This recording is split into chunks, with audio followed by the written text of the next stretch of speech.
Hey there, East Tennessee, and happy Friday to you. Hope you have been enjoying it, especially because we got a whole lot of stuff coming up this weekend, a whole lot of football in particular.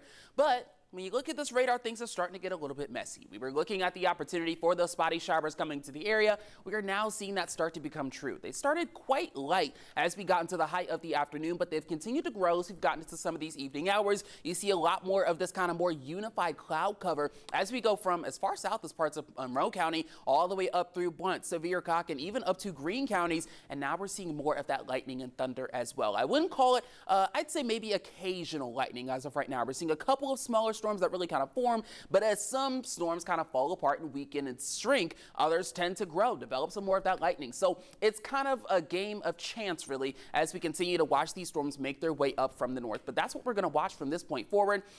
Also, temperatures are going to be taking a decline from the lower 80s, which is pretty comfortable, down into the lower 70s. Now, kickoff should be in the clear for most people, which is likely already started as of about 7 p.m., but that rain may still make its way into the area, so maybe take a rain jacket, a poncho, an umbrella, whatever is allowed at whatever stadium you're heading to, and just kind of keep that in mind as you're getting through some of the nighttime hours. Now, as we move into UT football, we're going to be seeing another nice day, a nice, clear, sunny, beautiful morning. But then as we get into the afternoon, we see more of those chances for spotty showers starting to develop. Again, starting in upper East Tennessee and some of the mountainous areas, then moving north and east, or really north and west into the rest of the region. So your weekend overall is going to look a lot like that. Temperatures are going to stay extremely comfortable. And as we get from the morning into the middle of the day, you should be in the clear. But then we get to the afternoon, we build up a little bit more of that instability, and that's where we see more of those rain chances start to begin. It's all because of this stationary front right here that's kind of pushing energy in each direction. That's kind of why we are seeing some of that warm air and moisture come through, but we've also got shortwave systems that are kind of helping bring that energy along to push some of these showers through.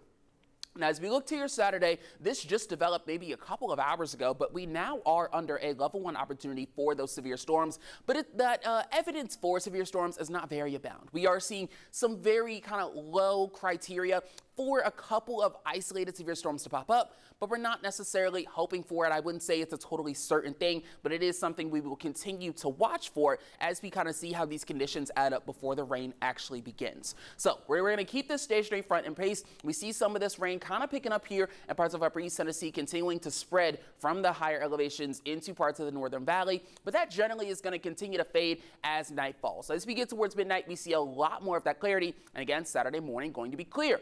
We get to around 3 p.m., that's when we see more of these showers starting to pick up. Some here out in the plateau, a lot more here as we get into those mountainous regions. They pick up around 5 p.m. This is kickoff for UT football against Austin Peay. That's going to continue again to move its way into the north. Now, lightning can be within about 8 miles, or I should say outside of 8 miles, or the game won't be called. So if it's within that 8-mile radius of where we hear lightning, or I should say see lightning, or hear that thunder, that's when the game could even get delayed. They have to wait for that 30 minutes. So a lot of these stronger storms seem to be hanging off into the east, and hopefully they can stay out of the way of UT football as we really get things started. But I don't know if you noticed there, we saw a lot of redevelopment as we got into the higher elevations of the plateau. So that's something we could see with some weaker storms in the valley, but more of that rising air as you get into higher elevations again. We could see some of that storm coverage really pick up, and then we get into much of your Sunday where we have pretty similar conditions again.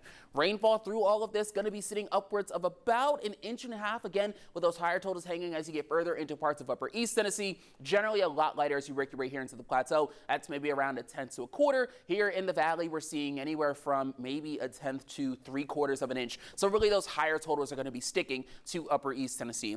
Saturday and Sunday are the 2 main days we're looking at those rain chances before drying up in the beginning of the week. And we see more rain chances as we get into your Wednesday. That's going to be because of a passing cold front. This cold front's going to do something amazing. It's going to drop temperatures below 80 degrees. I feel like we have not seen that for a very long time. So me personally, I'm quite excited for it, but a lot of excitement here in East Tennessee before we reach it.